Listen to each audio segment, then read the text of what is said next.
Queríamos agradecer do fundo do coração a oportunidade de dividirmos estes momentos para glorificar a Deus. Ao Lar Francisco de Assis, a nossa gratidão a todos os trabalhadores, em especial a você, Cristian, que dirige a casa, com tanto amor, com tanta dedicação. De fato, esse é o momento para nos reunirmos para agradecer a misericórdia divina. É o momento que estamos recolhidos em nossos lares, por força da pandemia, e é preciso aproveitar bem esse tempo, utilizando bem aquilo que temos de mais precioso, que é a nossa razão, direcionando o nosso pensamento e procurando alinhá-lo com os benfeitores espirituais que estão à nossa volta. E num gesto de agradecimento, vamos lembrar uma passagem memorável de Jesus, trazida numa obra de leitura necessária, que é a leitura que nós trazemos aqui, chama-se Trigo de Deus, uma matéria importante que é da autoria de Divaldo Franco e Amélia Rodrigues.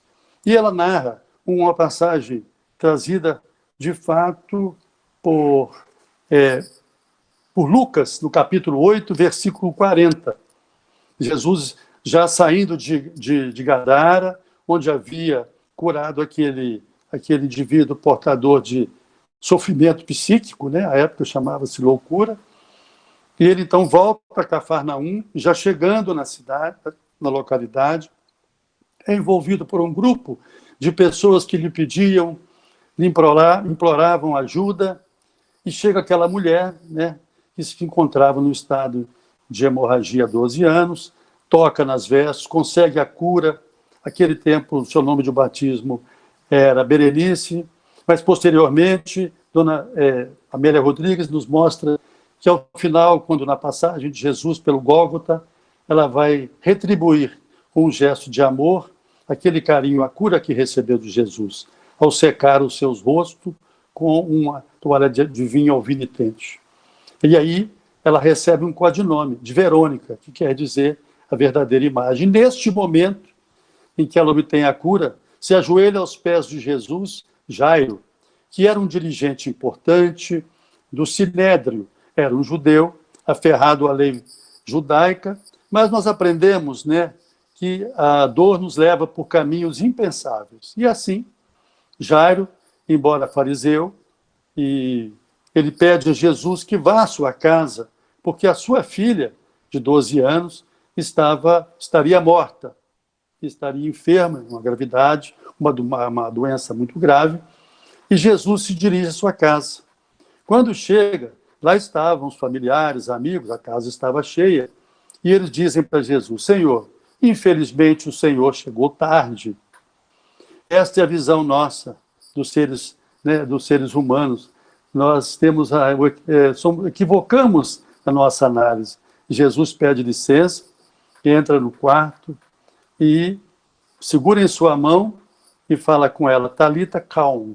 Na verdade, é um diálogo em hebraico, ou seja, menina, acorde. E, de fato, ela se levanta e tão bem que ela pede para se alimentar. Jesus sai daquele momento e todos, né, o felicitam. Ali fica uma semente de amor e de esperança. E é assim que o Mestre, ao longo de toda a sua existência, ele nos alcança. Ele nos alcança nos momentos de maior necessidade, quando nos encontramos fragilizados pela doença. E o mundo vive este momento especialmente. Então é preciso que nós estejamos aqui entre nós, alimentando exatamente o quê?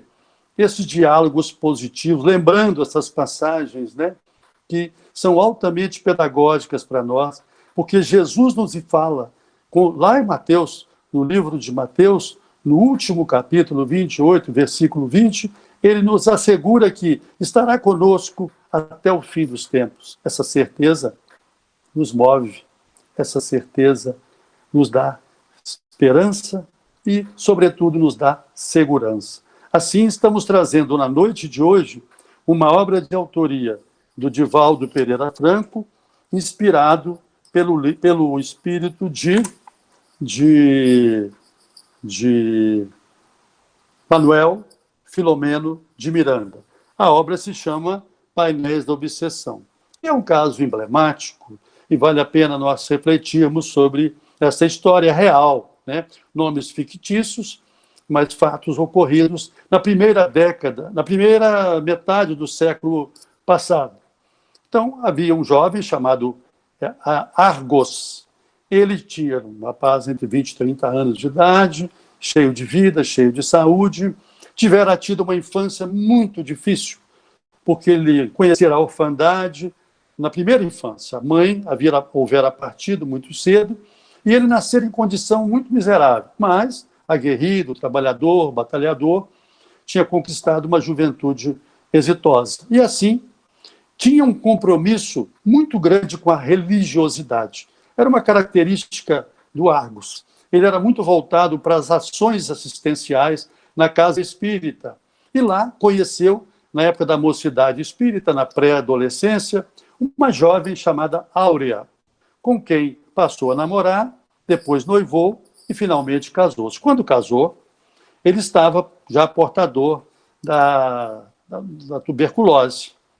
Omitiu isso da Áurea, mas ela, depois que soube, apoiou, esteve com ele em todos os momentos, porque o amor, ele é assim, né? Ele é benigno, o amor é tolerante, como dizia Paulo na carta aos Coríntios, o amor é benfazejo. E aí, eles partiram para a luta juntos. Argos tinha uma força interior muito grande e uma fé viva. Ele, então, utilizou do instrumento que tinha, exatamente a oração. Orava fervorosamente em busca da ajuda dos benfeitores espirituais. Ele foi internado no Hospital da Serra da Mantiqueira e a Áurea o acompanhou nessa internação. Lá, o diagnóstico foi um diagnóstico que a doença estava muito avançada. Infelizmente, o seu pulmão direito já estava todo lesionado. O bacilo de Koch houvera trazido danos irreversíveis para esse pulmão. E a proposta do médico, do tisiologista que o atendera, Dr. Vasconcelos, era de que fosse retirado aquele pulmão. Ora, era uma proposta para a época, né, há mais de 70 anos atrás, muito ousada. A cirurgia era uma cirurgia radical, de grande porte, e ele já estava muito abatido pela doença, né, exaurido. Mas, enfim, era a única solução. Eles marcaram a cirurgia para o dia seguinte, e naquela noite, interessante, surge diante daquela prece, diante daquela confiança em Deus, vem em seu socorro a veneranda irmã Angélica, um espírito iluminado, que, durante o sono, ela se apresenta, né? Quando nós dormimos, de fato, o corpo permanece na cama, mas o nosso espírito vai a outra dimensão. Assim, ela pôde estar em contato com o Argos e também com a Áurea no plano espiritual. E ela se apiedou daquele jovem, porque quando pediu a um trabalhador da sua equipe, de nome Bernardo, que verificasse a situação do Argos, ele então, aspas, tomou um organograma, que é, na verdade, um documento, mostrando que o tempo de vida de Argos estava terminando, né? Possivelmente ele partiria naquela cirurgia. E aí, a irmã veneranda fez tratativas junto à espiritualidade superior, no sentido que fosse concedida ao Argos a moratória.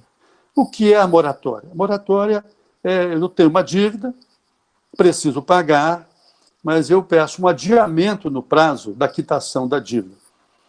E, de fato, nós que sabemos que nós temos uma única vida, porém, nós temos diversas existências. E assim, nesta encarnação última, o Argos tinha essa necessidade de ter mais tempo. Por quê? E a veneranda se apiedou do Argos, especialmente quando verificou o passado dele em encarnações anteriores.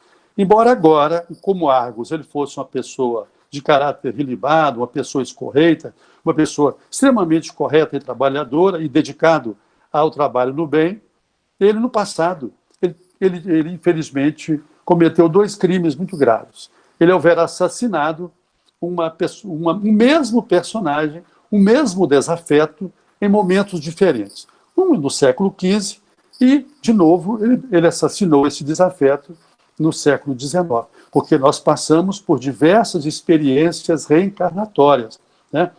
Então, quando ela percebeu esse passado tão nebuloso e tão, né, com um débito tão elevado, ela pediu que o Argos pudesse viver mais um tempo, de modo a quitar esse débito com aqueles com quem tinha, né, um passado de dor e de sofrimento, especialmente este assassinado, que à época se chamava Felipe, e que era, nessa encarnação, no início do século XIX, ele era casado com a Áurea, né? Naqueles tempos, com outro nome, uma outra personagem, mas era a mesma Áurea. Então, naquele tempo, o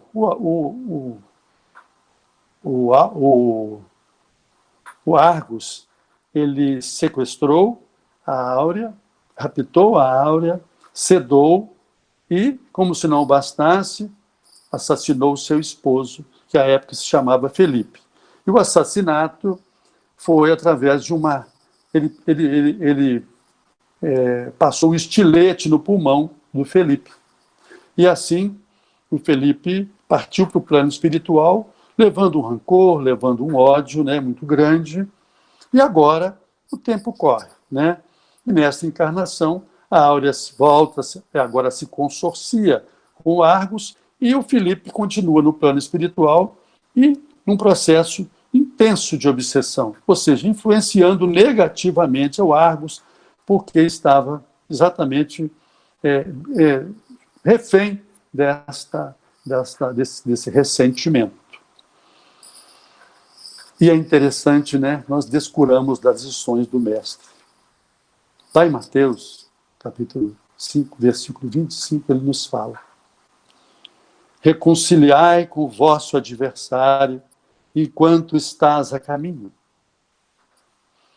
Infelizmente, ele houvera deixado um rastro de muito sofrimento na experiência anterior. E assim, ele adquiriu, ele trouxe para si um débito que ele tinha que quitar, porque esta é a justiça divina.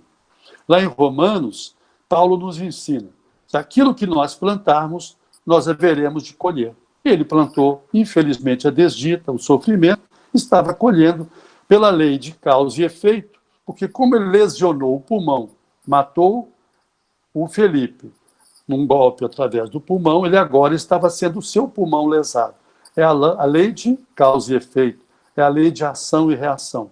Ela está contida numa fala de Jesus, quando, no momento em que ele é preso, e que Pedro toma a espada e corta e secciona a orelha de Malco. E aí, nesse momento, Jesus vai falar com Pedro: embainha tua espada, Pedro. Quem com o ferro fere, com o ferro será ferido.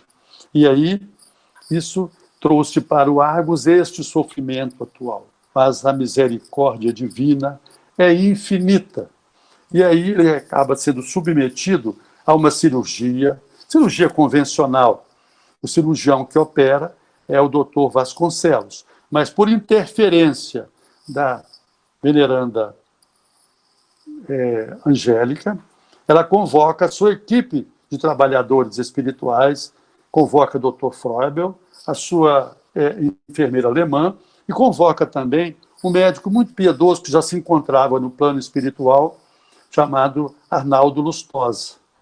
E no dia da cirurgia, um fato relevante é que, quando operava, né, fazia cirurgia aqui, né, dos encarnados, operando o corpo físico do Argos, né, o Manuel Filomeno de Miranda nos fala que havia uma interação perfeita, uma sintonia absoluta entre o espírito do Dr. Arnaldo, desencarnado, auxiliando, né, cooperando, literalmente cooperando o Argos, numa sintonia de amor.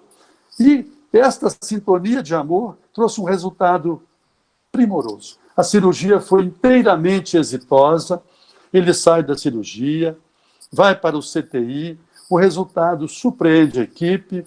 E aí é preciso fazer um parênteses para alinhar os nossos pensamentos com aquilo que aprendemos com a doutrina. Kardec nos ensina no livro dos Médiuns que todos somos médiuns, em maior ou menor grau. O que se estabelece entre o médico encarnado, Dr. Vasconcelos, e o médico desencarnado, Dr. Arnaldo, é aquilo que nós denominamos de mediunidade, o quê? Inconsciente. Mas a espiritualidade é generosa. Ela nos assiste em todos os momentos. E assim, com essa participação importante do plano espiritual, desta equipe de trabalhadores do plano espiritual, ele sai da cirurgia, vai para o CTI. E aí, a irmã Angélica promove uma cirurgia no nível espiritual.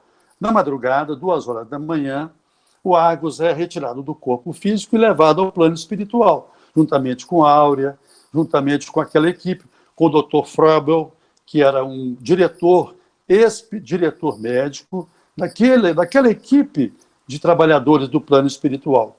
E eles, então, através do instrumento chamado pulmotor, eles fazem uma limpeza do pulmão, né, residual, pulmão esquerdo, e utilizando um instrumento chamado pulmotor, que era um instrumento, à época, no plano espiritual, que permitiu fazer a drenagem daquele tônus degenerado, para que o pulmão pudesse receber uma transfusão de tônus vital.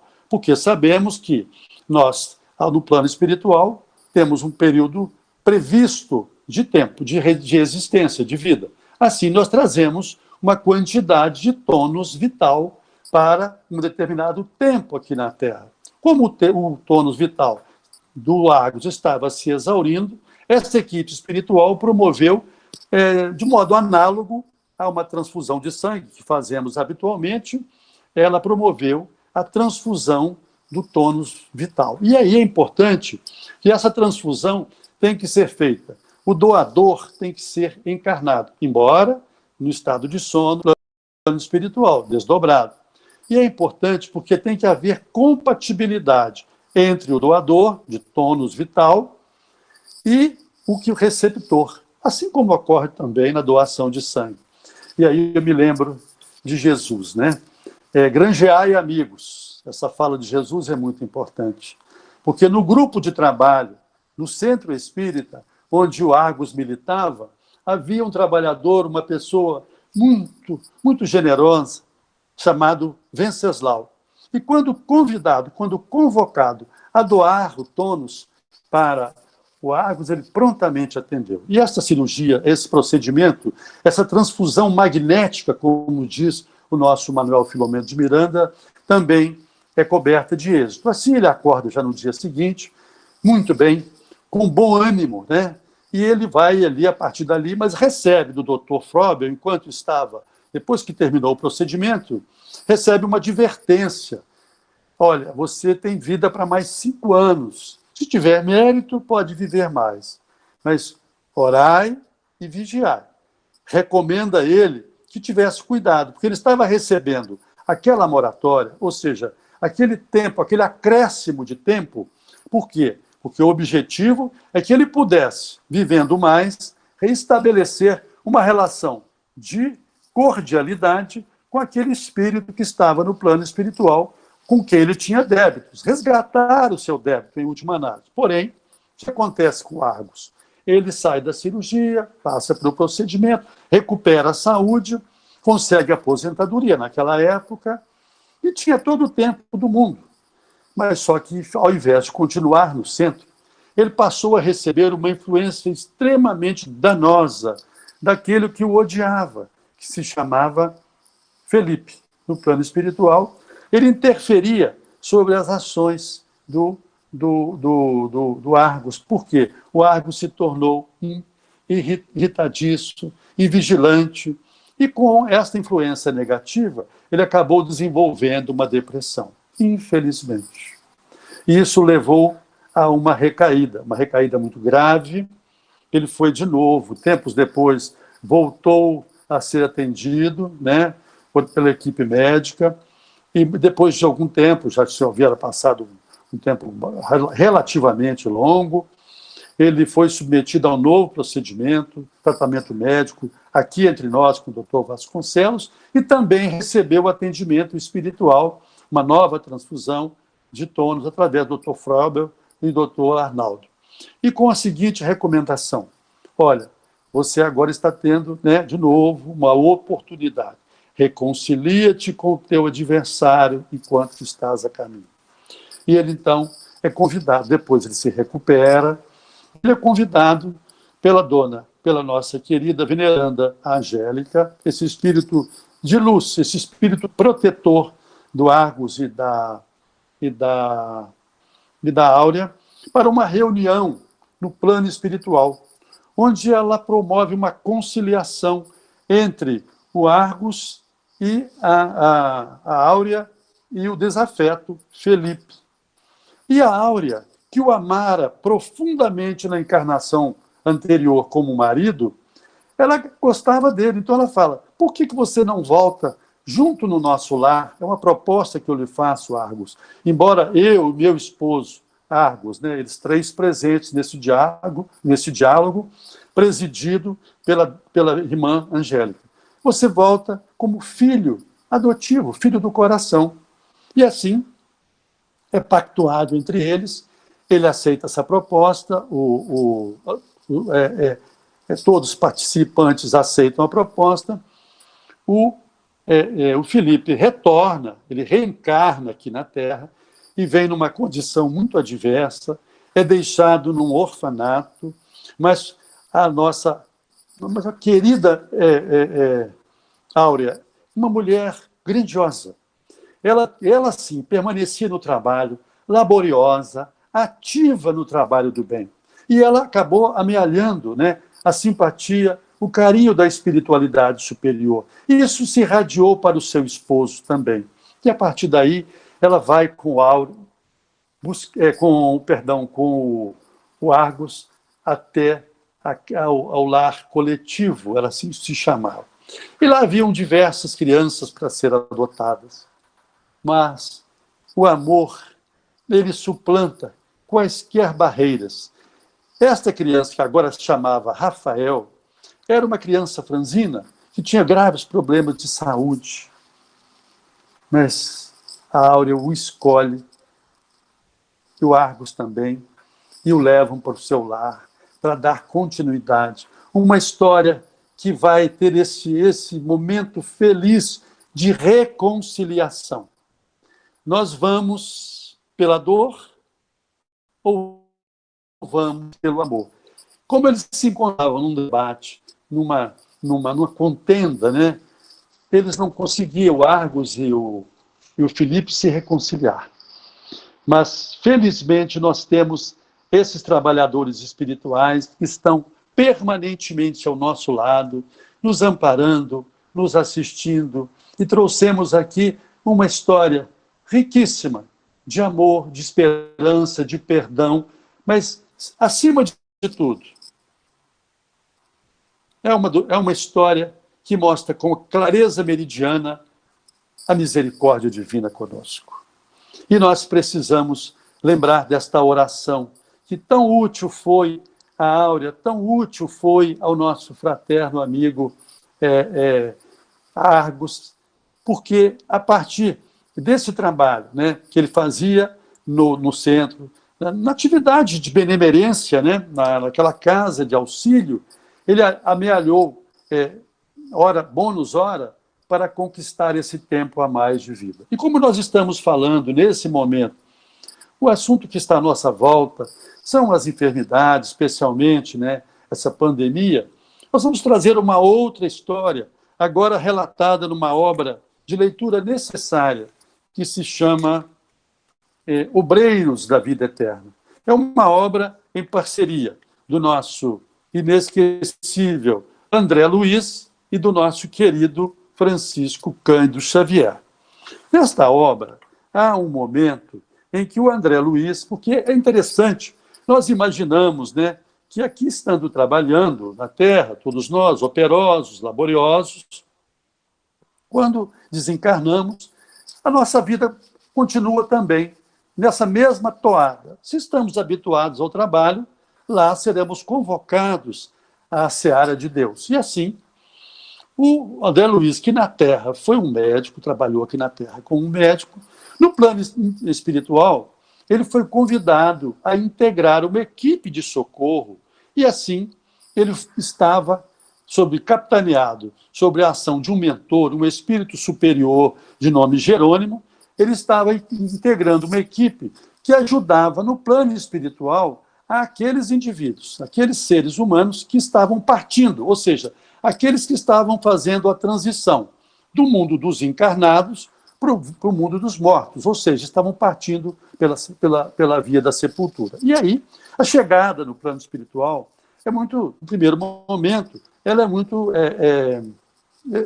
há um estado confusional quando nós partimos. Então, eles vieram para fazer o desligamento, para minimizar o sofrimento da passagem, da morte aqui, desses espíritos que tinham méritos, né? que podiam e deveriam, pelo seu trabalho terreno, receber esta ajuda.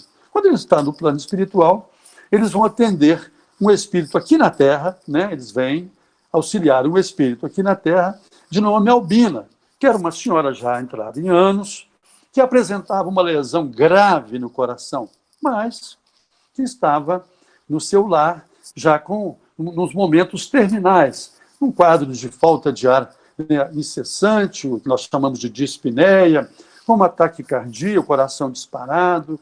A lesão era cardiovascular e de grande gravidade. Então, o Jerônimo fala com ele assim: André Luiz, eu estou recebendo um chamado da espiritualidade superior, que me convoca para uma reunião. Então, você me aguarda. E aí, quando ele retornou, no dia seguinte, já estariam seguindo para ajudar a dona Albina no seu desencarne. E aí o Jerônimo o surpreende e fala: olha, houve na Terra, na crosta terrestre, alguém que fez uma prece tão fervorosa que a espiritualidade superior ponderou e fomos informados de que a dona Albina não vai se desencarnar agora.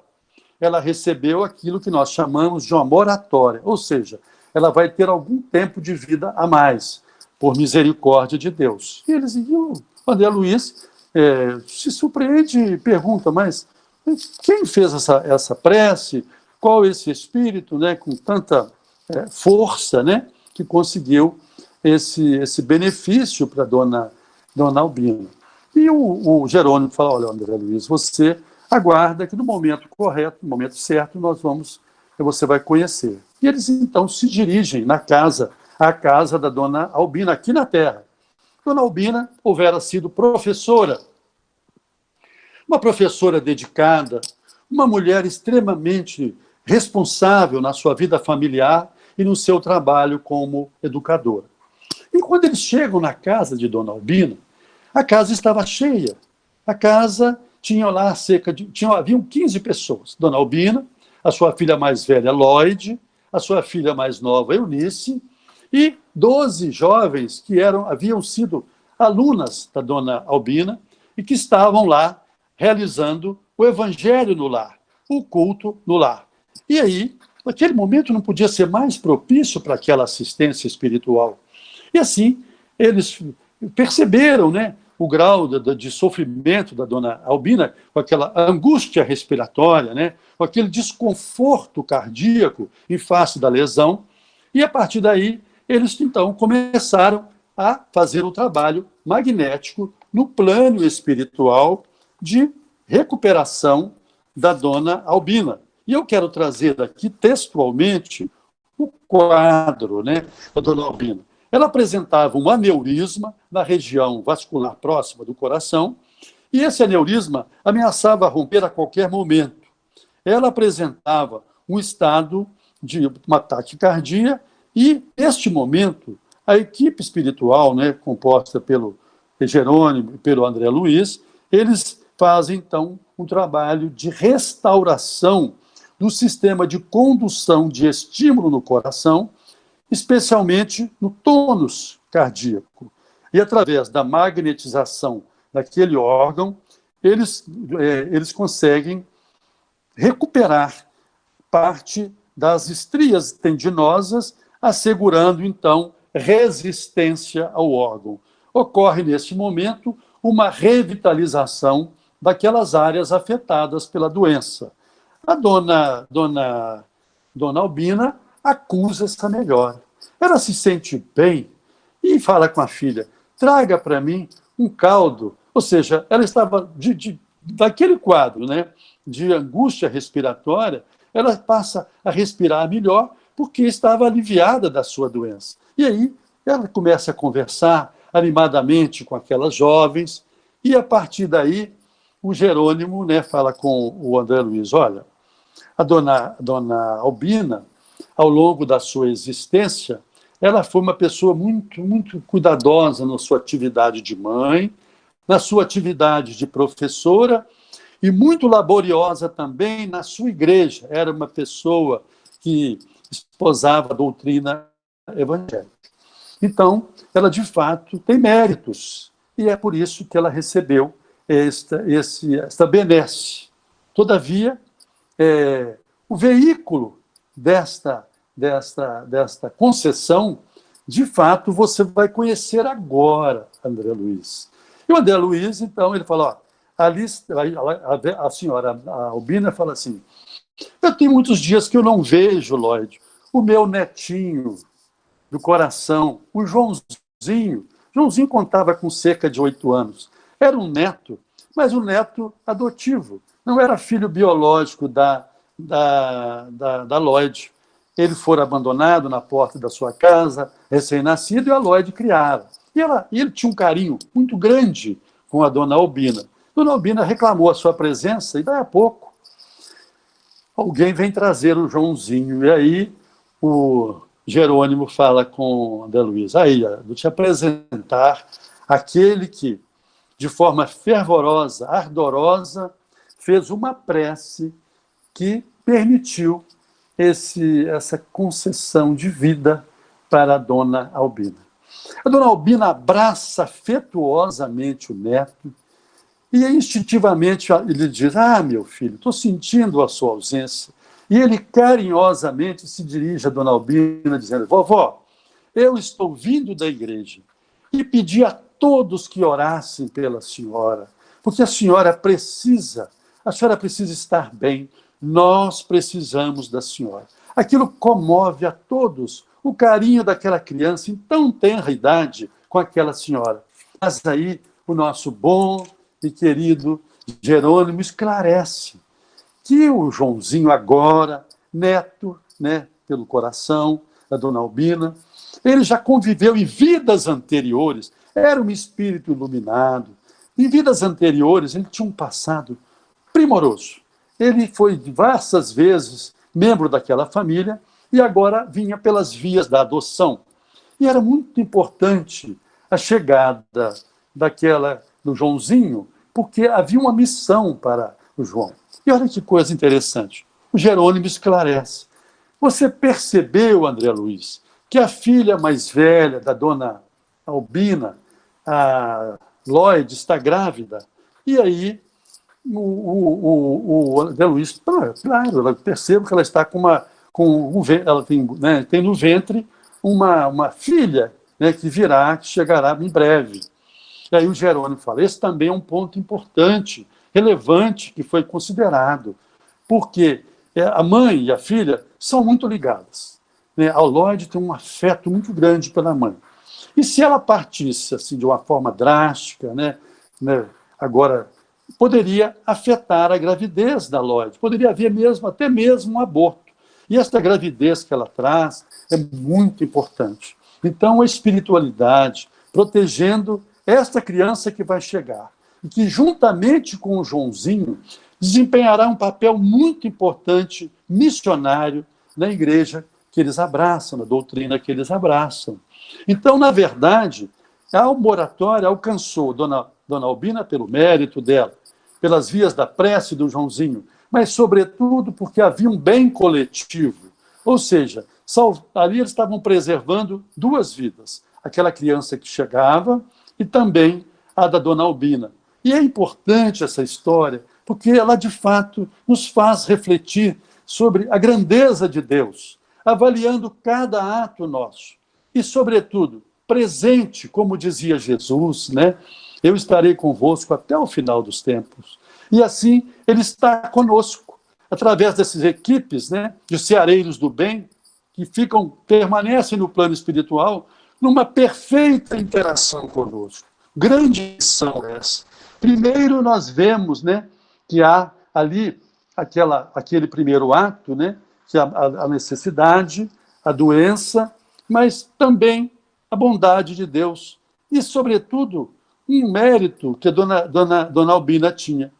E a segunda pergunta que nós fazemos, né, é por quê?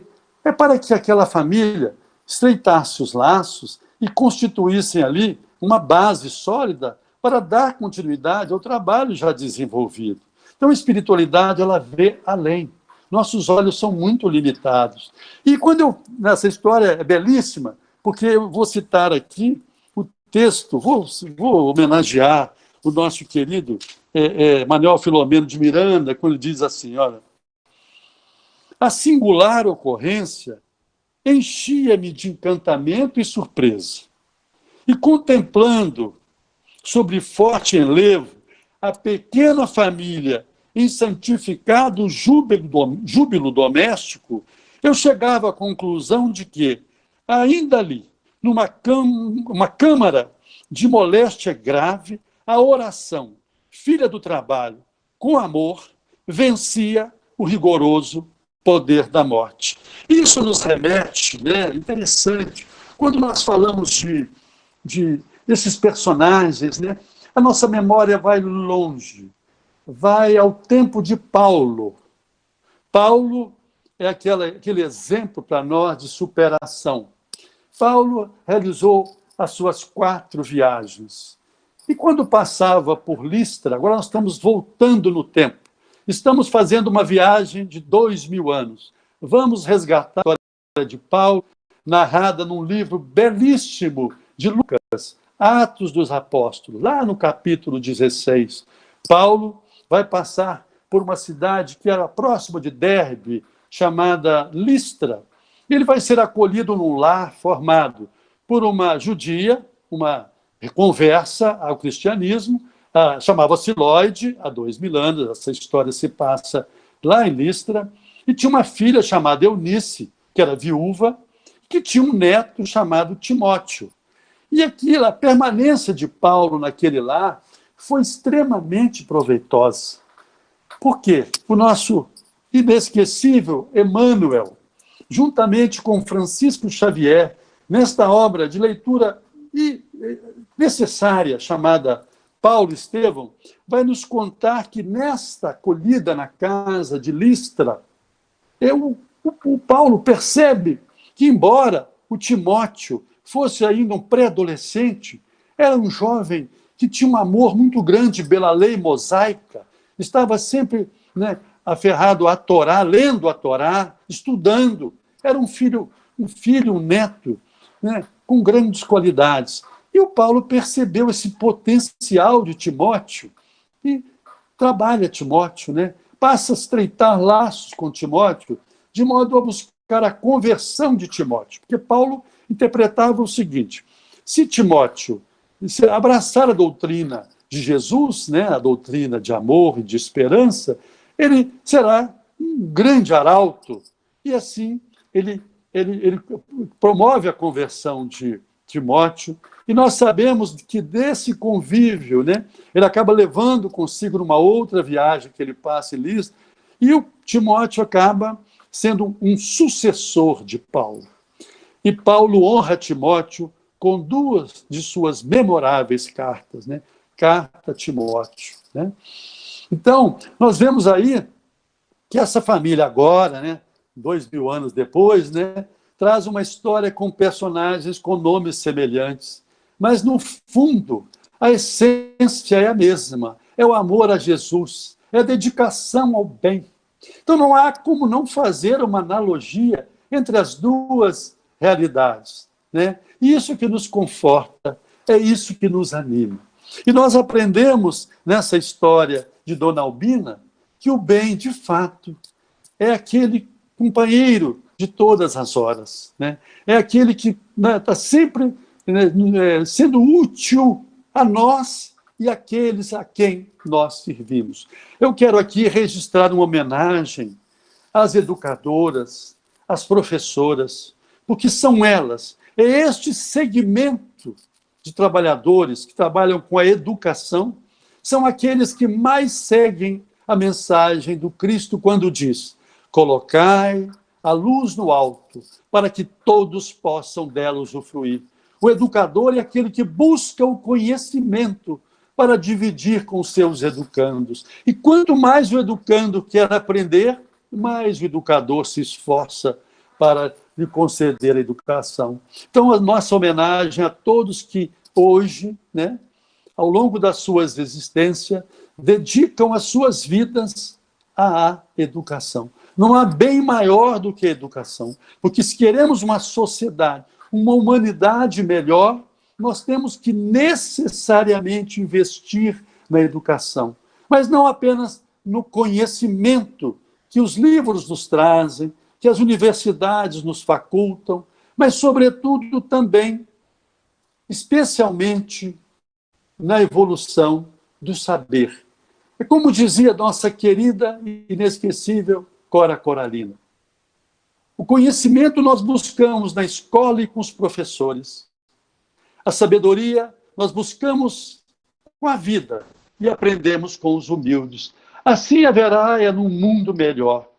E nesse mundo que nos cerca, com esta certeza da bondade divina, nos concedendo, nesse momento de transe, de dificuldade, de turbulência, na verdade, numa palavra, nesse momento de incerteza, a mensagem do Cristo viva em nossos corações e em nossas mentes é um alento.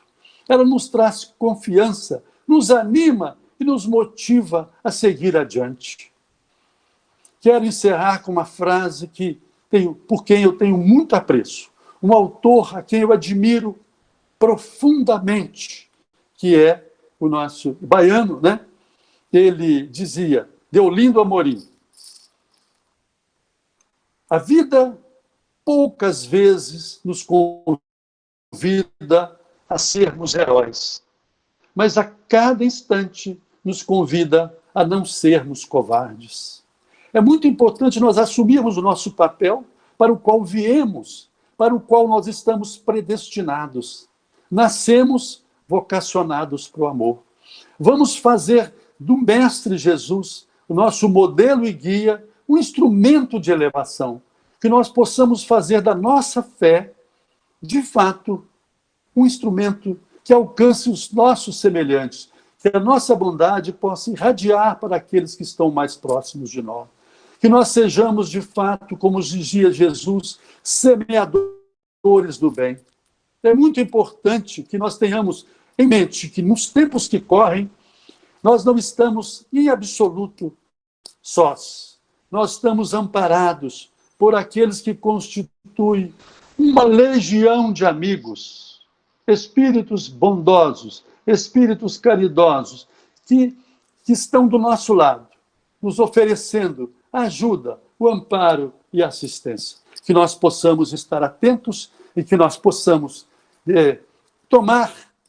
tomar o nosso arado, como dizia Jesus, e não olhar para trás. E assim nós encerramos, agradecidos a Deus, e peço licença para homenagear a Jesus com a sua inesquecível lição. Lá em Mateus capítulo 5, nós falamos da misericórdia de Deus, então vamos lembrar: bem-aventurados os pobres em espírito, porque deles é o reino de Deus. Bem-aventurados os que choram, porque eles serão consolados. Bem-aventurados os que têm sede e fome de justiça, porque eles serão saciados. Bem-aventurados, aí sim, os misericordiosos, porque eles alcançarão a misericórdia. Bem-aventurados os mansos, porque eles herdarão a terra. Bem-aventurados os puros de coração, porque eles verão a Deus. Bem-aventurados os pacificadores, porque eles serão chamados filhos de Deus.